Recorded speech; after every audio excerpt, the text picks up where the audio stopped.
चत्तारी मंगलम अर्यंता मंगलम सिद्धा मंगलम साहू मंगलम केवली पनत्तो धमो मंगलम चत्तारी लुगतमा अर्यंता लुगतमा सिद्धा लुगतमा साहू लुगतमा केवली पनत्तो धमो लुगतमा चत्तारी शरणं पौजामि अर्यंता शरणं पौजामि सिद्धा शरणं पौजामि साहू शरणं पौजामि केवली पनत्तो धमो शरणं पौजामि चार शरण चार मंगल चार उत्तम करे जे भवसागर थी तरे ते सकल कर्म नो आणे अंत मोक्ष तना सुखले अनंत भाव धरीने जे गुण गाय ते जीव तरीने मुक्ति जाय संसार माई शरण चार अवर शरण नहीं कोई जे नर नारी आदरे तेने अक्षय अविचल पद होय अंगूठे अमृतव से लब्धि तणा भंडार गुरु गौतम ने समरिये सो સદાય મનોવાંછિત ફળદાતા થાય છે પોતાથી,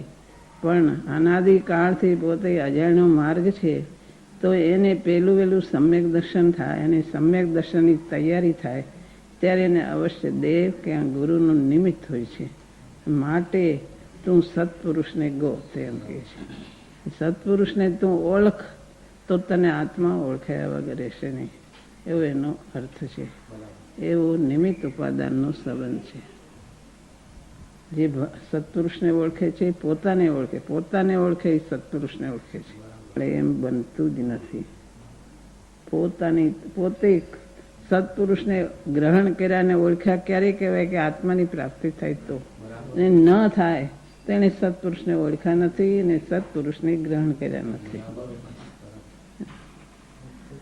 એનો આશય ગ્રહણ કર્યો નથી. 15 ભાવમાં મોક્ષ મળી જાય એમ ખાતરી આપે છે. 15 ભાવમાં અવશ્ય તને મોક્ષની પ્રાપ્તિ થશે. તને અવશ્ય 15 ભાવમાં તો થશે જ. એટલે એનો કાળ બતાવ્યો છે. કારણ અંદરથી આત્માની તૈયારી થાય એટલે 15 ભાવમાં તો મોક્ષ મળવાનો જ છે. પછી સંસારમાં રહેવાનું નથી એથી વધારે. એમને એમ જો એને અપરિવાય ધરાય એમને એમ ચાલ્યો તો 15 ભવે અવશ્ય મોક્ષ થવાનો છે. પછી એકવાર તડ પડી ગઈ, ભેદ જ્ઞાન થઈ ગયું, પછી પહેલાના જેવો એ ભળતો જ નથી, છૂટો છૂટો રહે છે. એકવાર સમ્યક દર્શનની પ્રાપ્તિ થાય તો અવશ્ય મોક્ષ થાય છે. અને એમને એની તૈયારી રહે તો 15 ભવે થાય છે. અનુભૂતિ દશા આમ તો વચનાતીત છે, પણ જે આપણે ઇશારો કર્યો છે એમાં થોડુંક વિશેષ માતાજી સ્વાનુભૂતિ વિશેષ કે વચનની વાત નથી. આનંદ તરંગો સ્વાનુભૂતિમાં આનંદ ઉછળે છે, એનો અર્થ એનો લખાણ કર્યું છે. સ્વાનુભૂતિમાં આનંદ તરંગમાં ડોલી રહ્યો છે. આત્માના અદ્ભુત જે સ્વભાવ છે, આત્માનો અપૂર્વ સ્વભાવ, આશ્ચર્યકારી સ્વભાવ અને જે આનંદકારી જે આનંદ ગુણ છે આત્માનો, એમાં આત્મા આનંદ તરંગમાં ડોલી રહ્યો છે.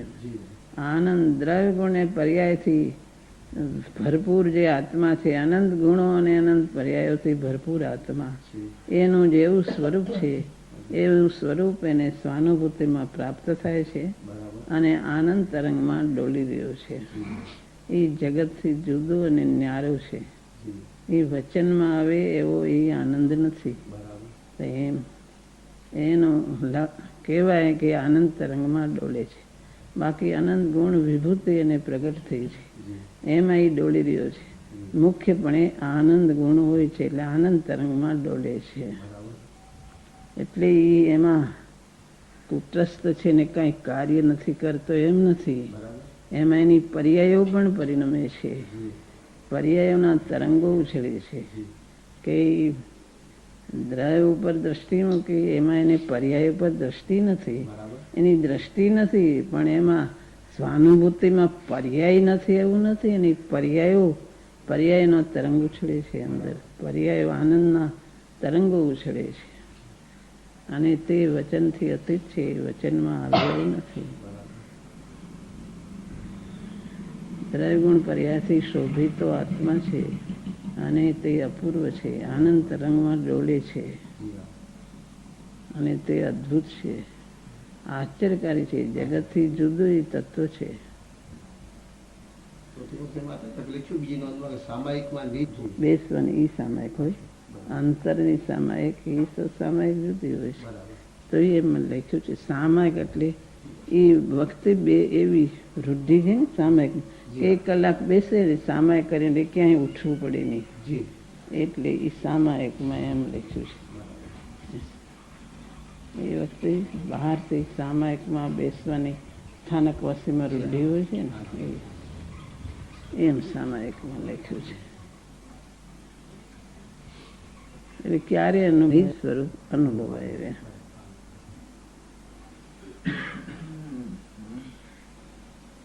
અંતરમાં તો સામાયિક જુદી છે, સહાનુભૂતિની સામાયિક જુદી છે. બરાબર. આ તો બહારથી બરાબર. નિવૃત્તિમાં બેઠા હોય છે કે 1 કલાક સુધી બેસવું નથી, ક્યાંય જવું નથી. લવ આ સ્થાનકવાસી સંપ્રદાયમાં જે હોય છે ને એ રીતે. ત્યારે તો એ બધું હતું ને બહારનું.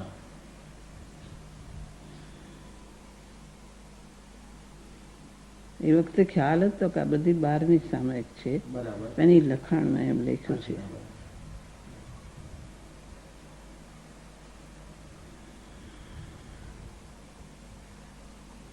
માતાજી, અજ્ઞાનીને ઉદય આવે ક્રોધનો તો એ પાપથી બચવા માટે દબાવવાની કોશિશ કરે, તો જ્ઞાની કઈ રીતે કરે? નાયકની પરિણતિમાં એ શાંતિ રાખે. હું તો શાંત સ્વરૂપી છું. નાયકની દોરી એને ક્રોધથી પાછી ખેંચી લે છે. ક્રોધમાં મર્યાદા બહાર જતો નથી. ભેદ જ્ઞાન એવું છે, ક્રોધમાં એકત્વ થતું નથી. ક્રોધથી જુદો ને જુદો રહે છે. ભેદ જ્ઞાની ધારા વર્તે છે. ઉપયોગ તો ક્રોધમાં જ છે. ઉપયોગ ભલે ક્રોધમાં હોય પણ નાયકની દોરી ચાલુ જ છે, એમાં એકત્વ થતું નથી.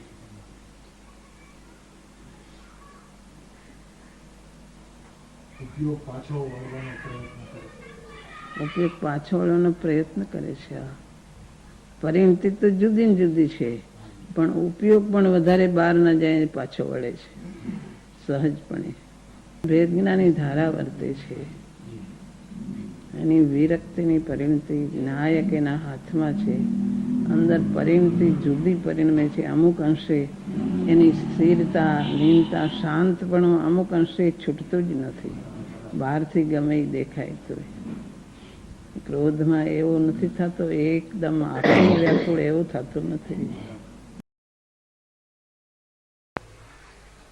એક ધ્રુવ આત્મા જ ઉપાધિ છે, તો સમ્યક દર્શન શુદ્ધ આત્માને દેખે છે. તો એ સમ્યક દર્શન ઉપાધિ છે કે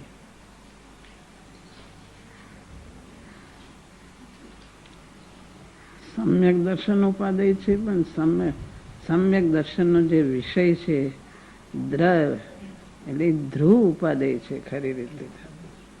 ઉપાદેય અંગીકાર કરવા દ્રવને ગ્રહણ કરવા યોગ્ય, ધ્રુવને ગ્રહણ કરવા યોગ્ય છે. પર્યાય સમ્યક દર્શન તો પર્યાય છે. પર્યાય ઉપર દ્રષ્ટિ નથી હોતી. દ્રષ્ટિ તો ધ્રુવ દ્રવ ઉપર હોય છે. માટે ઉપાદેય વાસ્તવિક રીતે તો જે પરમ પારિણામિક સ્વભાવ આત્મા અનાદિ અનંત છે તે ઉપાદેય છે. સમ્યક દર્શન ઉપાદેય સમ્યક દર્શન પ્રગટ કરવા યોગ્ય છે, પણ એ પર્યાય ઉપર દ્રષ્ટિ કરવાથી પર્યાય પ્રગટ થતી નથી. દ્રવ્ય ઉપર દ્રષ્ટિ કરવાથી સમ્યક દર્શન પ્રગટ થાય છે. માટે વાસ્તવિક રીતે દ્રવ્યને ગ્રહણ કરવા યોગ્ય છે. પરમ પારિણામિક ભાવ સ્વરૂપ જે આત્મા છે તે આત્મા ગ્રહણ કરવા યોગ્ય છે, અને આત્મા ઉપાદેય છે. પણ ઉપાદેય સમ્યક દર્શન, કેવળ જ્ઞાન બધું ઉપાદેય છે, પણ એના ઉપર દ્રષ્ટિ કરવાથી પ્રગટ થતું નથી. ધ્રુવ ઉપાદેય છે. વાસ્તવિક રીતે ધ્રુવ ઉપાદેય છે. એની ઉપર દ્રષ્ટિ કરવાથી સમ્યક દર્શન પ્રગટ થતું નથી. પણ પર્યાય, શુદ્ધ પર્યાય, તે એનું વેદ સુખ સમ્યક દર્શન પ્રગટ કરવાથી સુખ પ્રગટ થાય છે, આનંદ પ્રગટ થાય છે. સમ્યક દર્શનથી આનંદ પ્રગટ થાય છે, માટે તે પણ ઉપાદેય છે.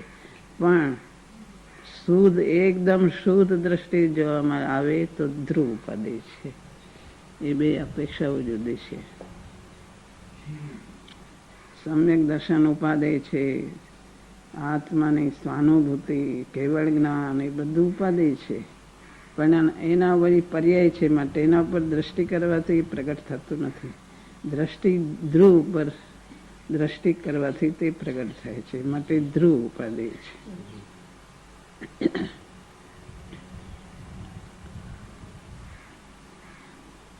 માટે કોઈ અપેક્ષા એ સમ્યક દર્શન ઉપાદેય છે અને ધ્રુવ ઉપાદેય છે.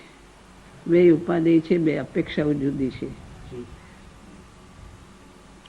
ઓલો વ્યવહાર છે, ઓલો નિશ્ચય છે. પણ વ્યવહાર એટલે એ જાતનો વ્યવહાર એવો નથી કે વ્યવહાર એટલે કાંઈ છે જ નહીં, એવું નથી. એ તો વેદનમાં આવે છે. સમ્યક દર્શનની પર્યાય તો વેદનમાં આવે છે, માટે તે ઉપાદેય છે ને શુદ્ધ પર્યાય છે, માટે તે ઉપાદેય છે, વેદનમાં આવે છે. પણ એના ઉપર દ્રષ્ટિ કરવાથી આત્માની અનંત પર્યાયો જે વેદનમાં આવે છે તે ધ્રુવને ગ્રહણ કરવાથી આવે છે, માટે ધ્રુવ ઉપાદેય છે.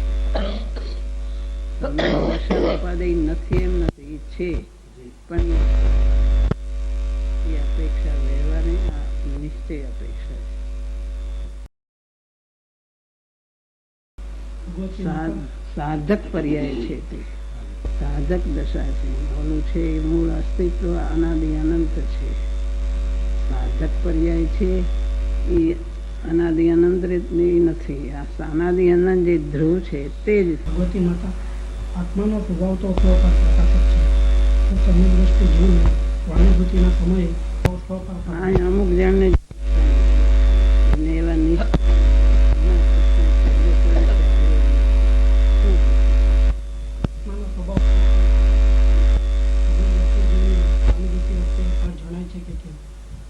એને પર એટલે પર જ્ઞેય બહાર ઉપયોગ નથી, પર નથી જણાતું, પણ અંદર પોતે છે, પોતાના અનંત ગુણો અને અનંત ગુણોની પર્યાયો જણાય છે, માટે તે સ્વપર પ્રકાશ પણ ઊભું રહે છે.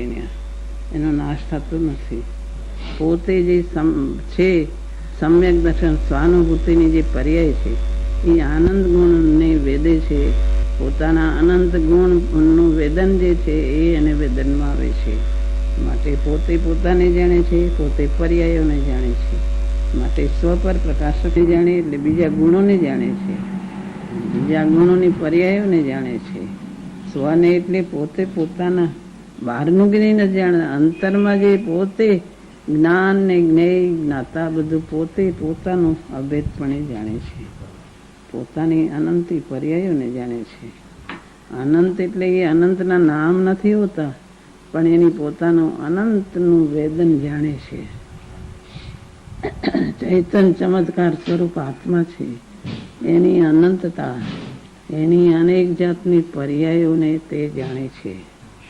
બહાર આવે ત્યારે ઉપયોગ બહાર હોય તે બહારનું જાણે છે, પણ એને એકત્વ નથી થતો, એનાથી જુદો રહીને જાણે છે.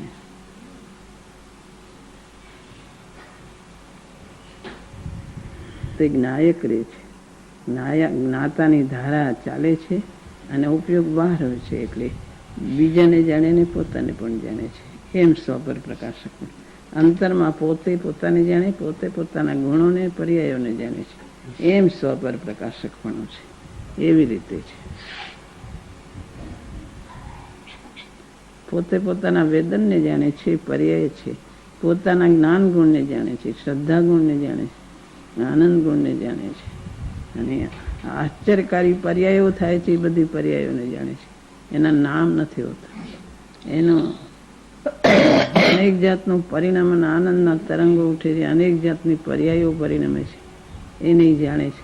એ રીતે એનું સ્વપર પ્રકાશક પણ છે. અનેક જાતની પર્યાયો એને અનેક જાતની પર્યાયો સ્વાનુભૂતિમાં એને પરિણમે છે, એ નહીં જાણે છે. પોતાને જાણે છે, અભેદ પણ એને પર્યાયોના ભેદને પણ જાણે છે, બધું જાણે છે. પર પ્રકાશ સ્વપર બીજા જ્ઞેય આવ્યા એટલે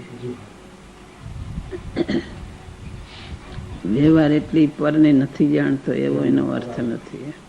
એ વ્યવહાર એવો નથી કે બીજું દ્રવ્ય થઈ ગયું બીજાને જાણે એટલે વ્યવહાર એટલી જાણતો નથી, અને માત્ર કહેવા માત્ર છે એમ નથી, એવું નથી. જાણે છે પણ બીજું જ્ઞેય થયું બહારનું, એટલે વ્યવહાર કહેવાય આવે છે.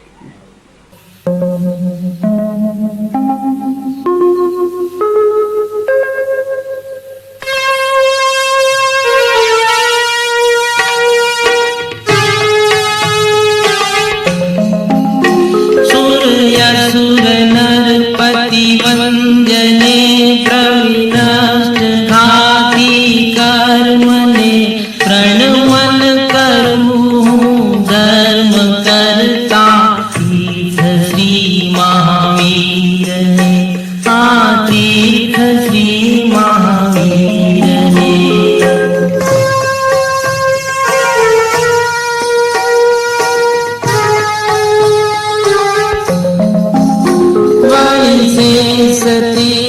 तीर्थंकर्यने सौ सिद्ध सुभाषित्वने मुनिदान व्रत चारित्र तप वीर्याचरण संयुक्तने, वीर्याचरण संयुक्तने।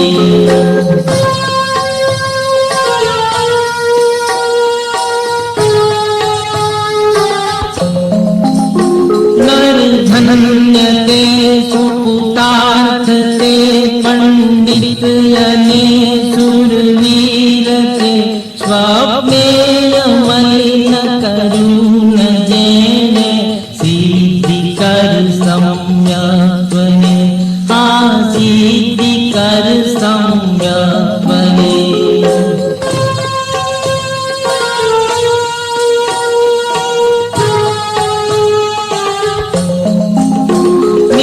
पामिने जन कोई निजवत ने रही फल भोगवे, यमुनानी पर जन संग छोड़ी ज्ञान निधि ने भोगवे, ज्ञान निधि ने भोगवे।